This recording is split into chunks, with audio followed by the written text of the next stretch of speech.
ओम नमः शिवाय, ओम नमः शिवाय, ओम नमः शिवाय, ओम नमः शिवाय। आज की कथा में पुनः आपको ले चलते हैं भोलेनाथ के श्री शिव महापुराण की कथा रुद्र संहिता के पार्वती खंड के अथाष्टमो अध्याय 8वें अध्याय में, जिसमें आपको मिलेगा कि नारद मुनि का हिमालय के समीप गमन, वहां पार्वती का हाथ देखकर भावी लक्षणों को बताना और चिंतित हिमवान को शिव महिमा बताना तथा शिव से विवाह करने का परामर्श देना। तो देखा जाए तो उस समय भी पुरोहित होते थे और उस समय भी ज्योतिष का ज्ञान रखने वाले रखते थे और भूत भविष्य बताते थे। तो इसी हिसाब से परमपिता ब्रह्मा के पुत्र नारद जा रहे हैं हिमवान के यहाँ माता पार्वती का हाथ देखने के लिए, और हस्तरेखा देखने के पश्चात उन्होंने शिव से विवाह का परामर्श दिया। तो इसी कथा में मैं आपको ले चलता हूँ भोलेनाथ के श्री शिव महापुराण की कथा रुद्र संहिता के पार्वती खंड के 8वें अध्याय में। तो हमारी कथा, हमारी वीडियो आपको अच्छी लगे तो वीडियो को लाइक करिए, शेयर करिए, चैनल को सब्सक्राइब करिए, बेल आइकन दबाना न भूलिए, जिससे हमारी कोई भी महत्वपूर्ण धार्मिक वीडियो आप तक शीघ्र पहुंचे। आपका दिन मंगलमय हो। ओम श्री शांब शिवाय नमः, ओम श्री गणेशाय नमः। तो ब्रह्मोवाच, ब्रह्मा जी कह रहे हैं, एकदा त्वं शिव ज्ञानी शिव लीला विदाम्बरः हिमाचल गृहं प्रत्यागमस्त्वं शिव प्रेरितः दृष्ट्वा मुने गिरीश्वस्त्वां नत्वा नर्चस नारद अहूय च स्वत नयाम त्वदंग्र योस्त मापतया। उसके बाद ब्रह्मा जी कह रहे हैं कि हे नारद, एक समय की बात है, आप शिव जी से प्रेरित होकर प्रसन्नता पूर्वक हिमालय के घर गए। आप शिव तत्व के ज्ञाता और शिव की लीला के जानकारों में श्रेष्ठ हैं। हे मुने, गिरिराज हिमालय ने आपको देखकर प्रणाम करके आपकी पूजा की और अपनी पुत्री को बुलाकर उनसे आपके चरणों में प्रणाम करवाया, यानी माता पार्वती को। तो हे मुनीश्वर, तत्पश्चात स्वयं नमस्कार करके हिमाचल अपने सौभाग्य की सराहना करके मस्तक झुकाकर हाथ जोड़कर आपसे कहने लगे। तो हिमालय वाच, हिमालय कह रहे हैं, हे मुने नारद, ज्ञानी न ब्रह्मपुत्र वर प्रभो सर्वज्ञस्त्वं सरूढ़ परोपकारेण रतः। तो हिमालय कह रहे हैं कि हे मुने, हे नारद, हे ज्ञानी, हे ब्रह्मा के पुत्रों में श्रेष्ठ, हे प्रभु, आप सर्वज्ञ हैं और दयामय हैं और दूसरों के उपकारों में लगे रहने वाले हैं। गुण दोष को प्रकट करने वाले आप मेरी पुत्री के जन्म फल का वर्णन कीजिए। मेरी सौभाग्यवती पुत्री किसकी पत्नी होंगी? ए हिमालय नारद जी से पूछ रहे हैं कि नारद जी के जाने के बाद उनका देव सत्कार हुआ और माता पार्वती भी उनके चरणों की रज ली। और उसके बाद हिमालय ने माता पार्वती के बारे में उनसे पूछ रहे हैं कि हमारी पुत्री सौभाग्यवती हुई किसकी पत्नी बनेगी? तो ब्रह्मोवाच, ब्रह्मा जी कह रहे हैं, इत्युक्तो मुनिवर्य त्वं गिरीशेन हिमाद्रिणा विलोक्य कालिका हस्तम सर्वांगम च विशेषतः। तो ब्रह्मा जी कह रहे हैं, हे मुनि श्रेष्ठ, हे तात गिरिराज, हिमालय के ऐसा कहने पर कालिका के हाथ और विशेष रूप से उसके संपूर्ण अंगों को देखकर कौतुकी की, बोलने में चतुर, ज्ञानी और सभी वृत्तांतों को जानने वाले आप नारद प्रसन्न चित्त होकर पर्वतराज से कहने लगे। तो नारद वाच, नारद कह रहे हैं, ऐसा ते तनया मैंने सुधांशो रिव वर्धिता आद्या कला शैल राजा सर्व लक्षण शालिनी। तो नारद कह रहे हैं कि हे शैलराज, हे मैंने आपकी यह पुत्री चंद्रमा की आदि कला के समान बढ़ रही है, यह समस्त शुभ लक्षणों से संपन्न है, यह अपने पति के लिए अत्यंत सुखदायिनी माता पिता की कीर्ति को बढ़ाने वाली और समस्त नारियों में परम साध्वी और स्वजनों को सदा महान आनंद देने वाली होगी। हे गिरे, आपकी पुत्री के हाथों में उत्तम लक्षण विद्यमान हैं, केवल एक रेखा विलक्षण है और सारी रेखाएं ठीक है। तो कौन सी रेखा विलक्षण है उसके लिए मैं आपको ले चलता हूँ। उसका फल यथार्थ रूप से सुनिए। इसे ऐसा पति प्राप्त होगा जो योगी, नग्न और निर्गुण निष्काम माता पिता से रहित और मन विहीन और अमंगल वेश वाला होगा। तो ब्रह्मा जी कह रहे हैं कि इत्याकर्ण वचस्ते स ही सत्यम मत्वा च दंपति मेना हिमाचल स्याश्चापि दुख खितो तु तो बभू वतुह। तो ब्रह्मा जी कह रहे हैं कि हे नारद, आपकी इस बात को सुनकर और सत्य मानकर वे मेना तथा हिमालय दोनों पति पत्नी बहुत दुखी हुए। परंतु हे मुने, जगदम्बा शिवा आपके उस प्रकार के वचन को सुनकर और इस लक्षणों से युक्त उन शिव को मानकर मन ही मन अत्यंत हर्षित हुई और नारद जी की बात कही कभी झूठी नहीं हो सकती, यह सोचकर वे शिव के युगल चरणों में संपूर्ण हृदय से अत्यंत स्नेह करने लगी। हे नारद, उस समय मन ही मन दुखी हो हिमवान ने आपसे कहा, मुने, उस रेखा का फल सुनकर मुझे बड़ा दुख हुआ, मैं क्या उपाय करूं? हे मुने, यह सुनकर महान कौतुक करने वाले और वार्तालाप विशारद आप मंगलकारी वचनों द्वारा हिमाचल को हर्षित करते हुए कहने लगे। तो नारद वाच, नारद कह रहे हैं, स्नेहात् शृणु गिरे वाक्यम मम सत्यम ऋषा नहि कर रेखा ब्रह्मली निर्पिणम ऋषा भवती ध्रुवम। तो नारद जी कह रहे हैं कि हे गिरिराज, आप स्नेह पूर्वक सुनिए, मेरी बात सच्ची है, वह झूठ नहीं होगी। हाथ की रेखा ब्रह्मा जी की लिपि है, यानी हाथ की जो रेखा है वो ब्रह्मलेख है, वो ब्रह्मा जी द्वारा रचित है और निश्चय ही वह मिथ्या नहीं होती। और हे शैल, इसका पति वैसा ही होगा, इसमें संशय नहीं है, परंतु आप इसके उपाय को प्रेम पूर्वक सुनिए, जिसे करके आप सुख प्राप्त करेंगे। और उस प्रकार के वर तो लीला रूपधारी प्रभु शिव ही हैं, उनमें समस्त कुलक्षण और सद्गुणों के समान ही है और समर्थ पुरुषों में दोष दुख का कारण नहीं होता और असमर्थ में ही वह दुखदायक होता है। इस विषय में सूर्य, अग्नि और गंगा का दृष्टांत जानना चाहिए। इसलिए आप विवेक पूर्वक अपनी कन्या शिवा को शिव को अर्पण कीजिए और भगवान शिव सर्वेश्वर, सबके सेव्य, निर्विकार, असामर्थ्यशाली और अविनाशी हैं। विशेषतः वे तपस्या से बस में हो जाते हैं, अतः यदि शिवा तप करे तो शीघ्र ही प्रसन्न होने वाले वे शिव उसे अवश्य ग्रहण कर लेंगे।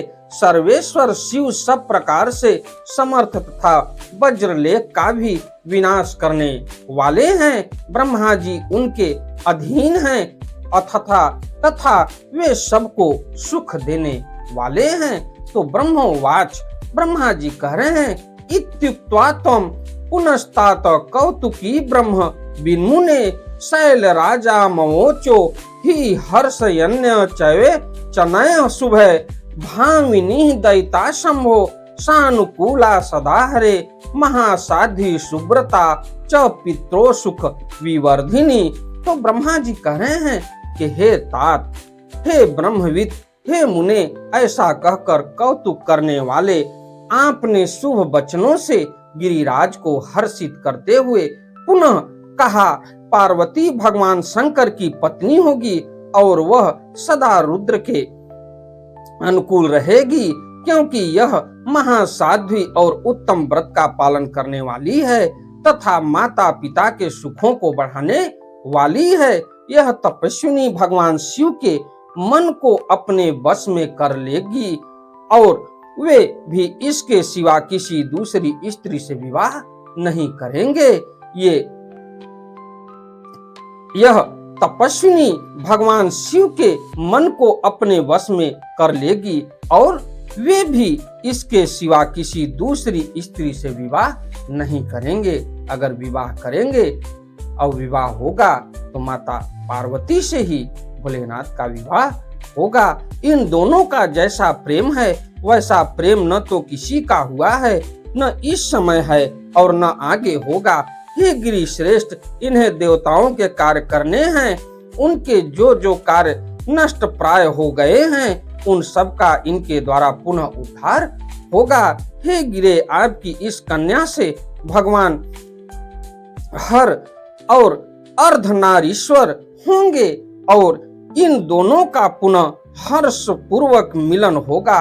तो अर्धनारीश्वर के रूप में देखा जाए तो भोलेनाथ के श्री शिव महापुराण की कथा में ये मिलता है कि जब परमपिता ब्रह्मा ये कथा सुना रहे हैं और नारद जी हस्तरेखा को देख के उसके वृत्तांत बता रहे हैं माता पार्वती का, तो वे कह रहे हैं कि हे गिरे, आपकी इस कन्या से भगवान हर अर्धनारीश्वर होंगे।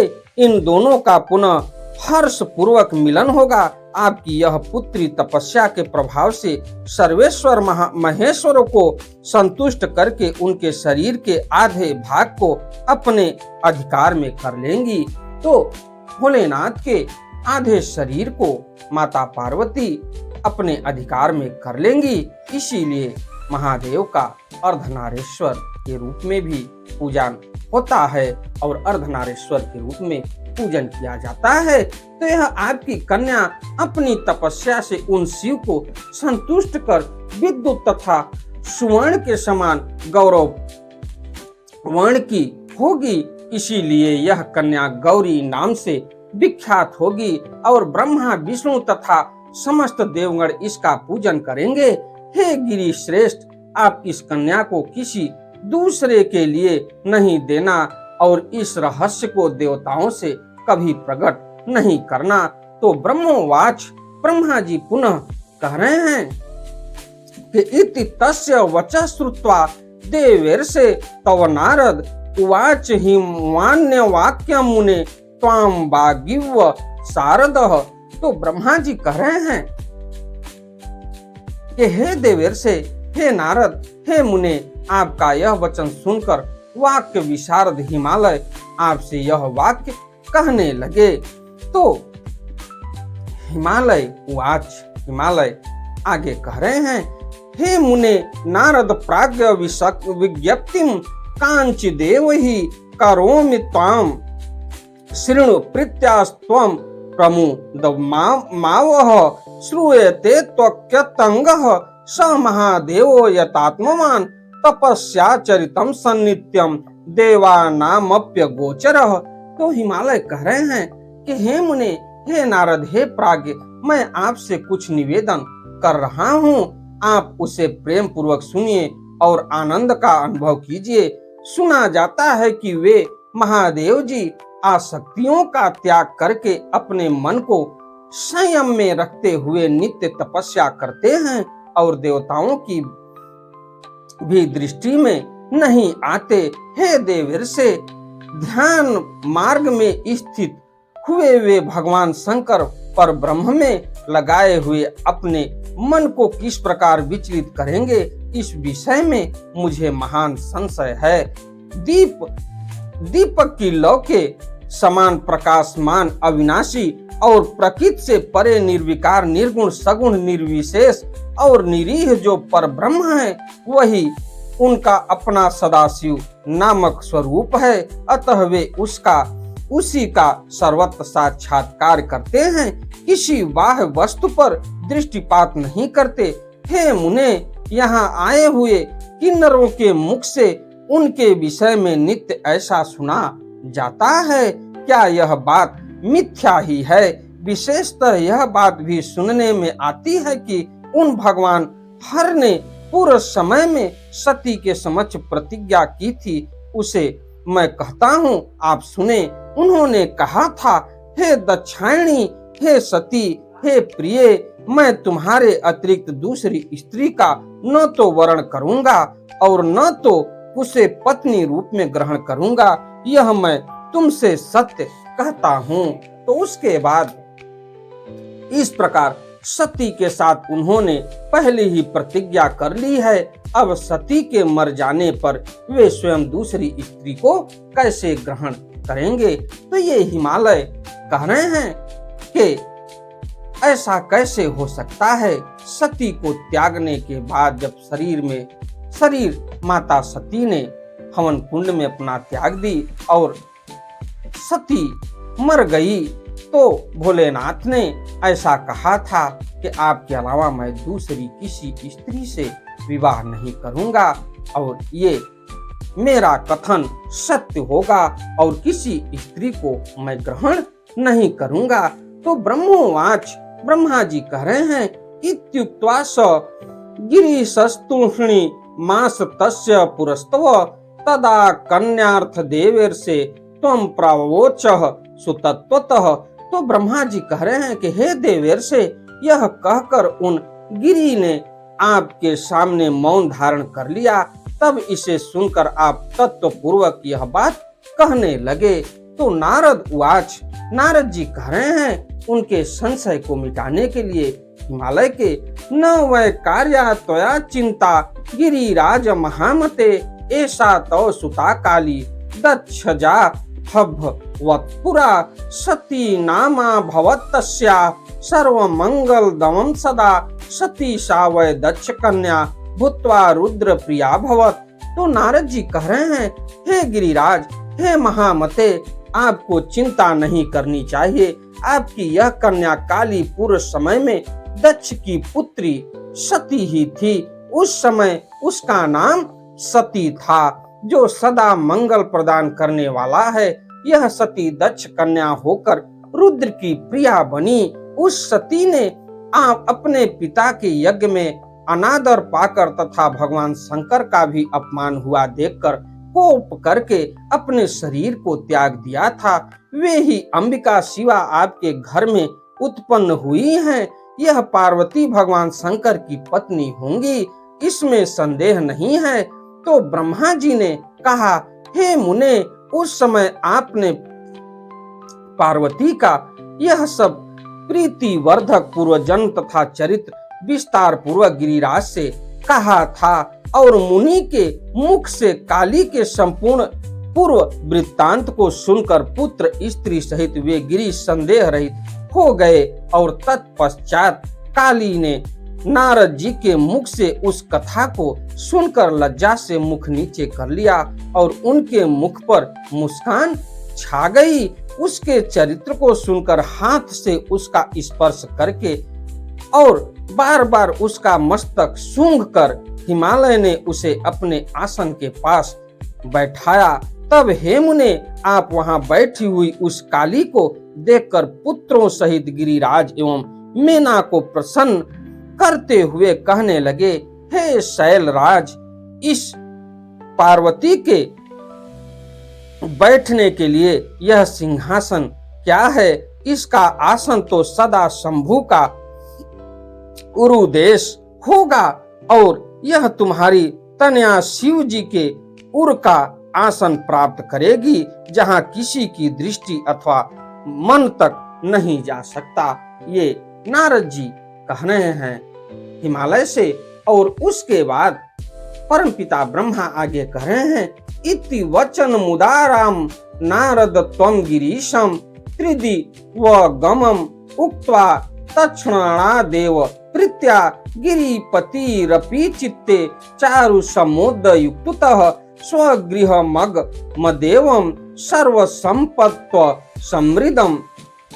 तो ब्रह्मा जी कह रहे हैं कि हे नारद, इस प्रकार आप गिरिराज से उदार वचन कहकर वहां से स्वर्ग चले गए और वे गिरिराज भी चिंता में प्रसन्न होकर संपूर्ण समृद्धियों से युक्त अपने घर चले गए। तो इस कथा में देखा जाए तो सारे संदेहों को नारद जी ने मिटाया और उनको कहा कि ये पुत्री जो आपकी है ये पूर्व जन्म में माता सती ही थी, जो अपने पति के अपमान को न सह सकी और अनादर पाके दक्ष के यज्ञ में अपने शरीर का त्याग कर दी। तो यही माँ काली, यही माँ पार्वती, यही सब कुछ हैं और ये भोलेनाथ के हृदय में निवास करने वाली माता पार्वती हैं। तो इस हिसाब से इति श्री शिव महापुराणे द्वितीयायाम रुद्र संहितायाम तृतीय पार्वती खंडे नारद हिमालय संवाद वर्णनम नामाष्टमो अध्याय। इस प्रकार श्री शिव महापुराण के अंतर्गत द्वितीय रुद्र संहिता के तृतीय पार्वती खंड में नारद हिमालय संवाद वर्णन नामक 8वां अध्याय पूर्ण हुआ। अगली कथा में मैं आपको ले चलूंगा 9वें अध्याय में, जिसमें आपको मिलेगा पार्वती के विवाह के संबंध में मेना और हिमालय का वार्तालाप, पार्वती और हिमालय द्वारा देखे गए अपने स्वप्न का वर्णन। तो हमारी कथा, हमारी वीडियो आपको अच्छी लगे तो वीडियो को लाइक करिए, शेयर करिए, चैनल को सब्सक्राइब करिए, बेल आइकन दबाना न भूलिए, जिससे हमारी कोई भी महत्वपूर्ण धार्मिक वीडियो आप तक शीघ्र पहुंचे। अंधविश्वास से दूर रहते हुए भोलेनाथ के श्री चरणों में समर्पित होइए। चलते चलते एक बार प्रेम से बोलिए ओम नमः शिवाय, ओम नमः शिवाय, ओम नमः शिवाय, ओम नमः शिवाय, ओम नमः शिवाय। धन्यवाद।